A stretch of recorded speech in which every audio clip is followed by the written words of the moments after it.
ये कुछ इंपॉर्टेंट बातें हाइपरटेंशन से रिलेटेड कि जब हमारे पास हाइपरटेंशन का कोई पेशेंट आता है, फॉर एग्जांपल हमें कोई सिनेरियो क्वेश्चन आ जाता है सिनेरियो बेस्ड, तो हम क्या करेंगे, हम हमेशा first line of defence diuretics को यूज़ करेंगे। ट्रीटमेंट हमेशा डायरेटिक्स से स्टार्ट करेंगे, लेकिन ज़रूरी नहीं है हमेशा ही, हम ये पेशेंट पे भी डिपेंड करता है। ठीक है, डायरेटिक्स ज़्यादातर क्यों यूज़ होते हैं, क्योंकि ये वेल टॉलरेटेड है, इनके साइड इफ़ेक्ट्स कंपैरेटिवली बहुत कम है, ये लॉन्ग टर्म यूज़ हो सकते हैं और ये ओरली लिए जाते हैं, इनकी एडमिनिस्ट्रेशन भी ईजी है, इसलिए हम डायरेटिक्स से स्टार्ट करना प्रेफर करते हैं। अब जब कोई पेशेंट आएगा तो हम उसकी पेशेंट को देख के उसके लिहाज से कॉम्बिनेशंस बनाते हैं हमेशा। ड्रग को हम कॉम्बिनेशंस में देते क्यों हैं हाइपरटेंशन में, सबसे पहले तो ये बात होनी चाहिए कि देखें, अगर हम वेज़ोडाइलेटर देते हैं किसी पेशेंट को, कोई पेशेंट आया है, उसको हाइपरटेंशन है, ब्लड प्रेशर हाई हुआ है, उसको हमने वेज़ोडाइलेटर दिया, उसकी वेसल्स जो थी वो हमारे पास डायलेट हो गई, उसकी वजह से उसका ब्लड प्रेशर जो है वो फॉल कर गया। तो अगर इतनी बड़ी चेंज हम बॉडी में लेके आ रहे हैं तो आपको क्या लगता है बॉडी जो है उसको डिटेक्ट नहीं करेगी? बॉडी के अंदर बेरो रिसेप्टर्स प्रेजेंट होते हैं। बेरो रिसेप्टर्स हमने पढ़ा था आयोटिक आर्च वगैरह पे बेरो रिसेप्टर्स होते हैं और वो फ़ौरन से डिटेक्ट करते हैं कि ब्लड प्रेशर फॉल हुआ है। ठीक है, और जब वो डिटेक्ट करते हैं ब्लड प्रेशर फॉल हुआ है तो वो हमारे पास एएनएस को फायरिंग स्टार्ट करवा देते हैं। एएनएस की फायरिंग जब स्टार्ट हो जाती है, सिंपैथेटिक सिस्टम एक्टिवेट करवा देते हैं, जिसकी वजह से हार्ट के ऊपर जो है इफेक्ट ज़्यादा होने लगता है और हार्ट के अल्फ़ा बीटा रिसेप्टर्स ज़्यादा बीटा रिसेप्टर्स जो होते हैं वो ज़्यादा स्टिमुलेट होने लगते हैं, बीटा 1 और 2, जिसकी वजह से रिफ्लेक्स टेकिकार्डिया हो जाता है पेशेंट को। तो अब हमने उसका ब्लड प्रेशर लो करने के लिए उसको वेज़ोडाइलेटर तो दिए थे, लेकिन उसके वजह से बॉडी का रिस्पॉन्स क्या है, रिफ्लेक्स टेकिकार्डिया हो गया। तो ये हम अवॉइड करने के लिए उसको अगर साथ बीटा 2 ब्लॉकर दे देते हैं तो हार्ट के ऊपर जो रिसेप्टर है बीटा 2 वही ब्लॉक हो जाएगा, तो एनस जितना भी फायर करे रिफ्लेक्स टेकिकार्डिया नहीं होगा। इस वजह से हम एक ड्रग हाइपरटेंशन में ज़्यादातर नहीं देते, हमेशा कॉम्बिनेशंस में देते हैं, ज़्यादातर कॉम्बिनेशंस में ही दिया जाता है। अब जब हम कॉम्बिनेशंस बनाते हैं तो कॉम्बिनेशंस किस तरह से बनाए जाते हैं कि हम देखते हैं कि अगर कोई पेशेंट एल्डरली आ गया हमारे पास, बूढ़ा पेशेंट है, तो उसको हम डायरेटिक्स से स्टार्ट करेंगे, डायरेटिक्स देंगे, उसको हम ACE दे सकते हैं, ACE इनहिबिटर्स दे सकते हैं और कैल्शियम चैनल ब्लॉकर्स दे सकते हैं।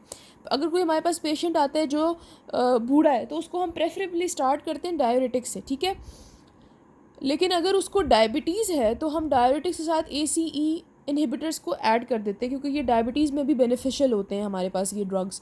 और अगर उसको एंजाइना है, डायबिटीज़ नहीं है एंजाइना है, तो हम उसमें कैल्शियम ब्लॉकर्स ऐड कर लेंगे। आपको पता है कैल्शियम ब्लॉकर्स हार्ट को भी इनहिबिट करते हैं और एंजाइना में वो यूज़फुल होते हैं।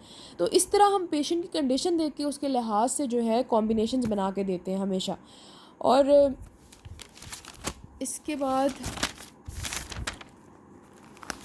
अच्छा, हमने साइड इफ़ेक्ट्स नहीं देखे थे, तो अगर हमारे पास ड्रग्स हम देते हैं, फॉर एग्ज़ाम्पल हमने हाइपरटेंशन में ANS के ड्रग्स पढ़े थे।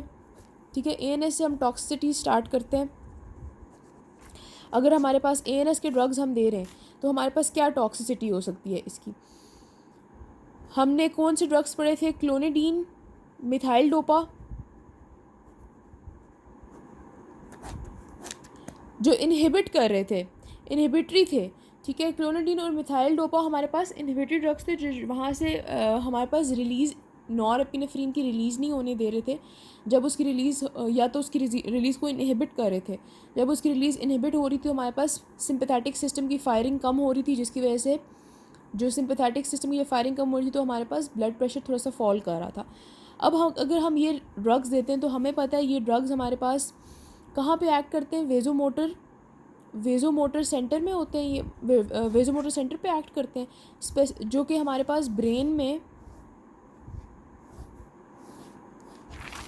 मेडुला वाली एरिया पे होता है, मेडुला में। ठीक है, तो अब अगर यहाँ पे हम ये ड्रग्स दे रहे हैं तो इनके साइड इफ़ेक्ट्स क्या आएंगे, पेशेंट को सिडेशन होगी, क्योंकि हम इनहिबिशन कर रहे हैं उस एरिया की ब्रेन के, तो सारे इनहिबिटरी साइड इफ़ेक्ट्स आएंगे CNS के। सिडेशन होगी, ड्राउजीनेस होगी। ठीक है, इसके अलावा अगर हमने सिंपैथेटिक सिस्टम को इनहिबिट कर दिया है तो उसमें और क्या देखा जा सकता है, इम्पोटेंसी होगी।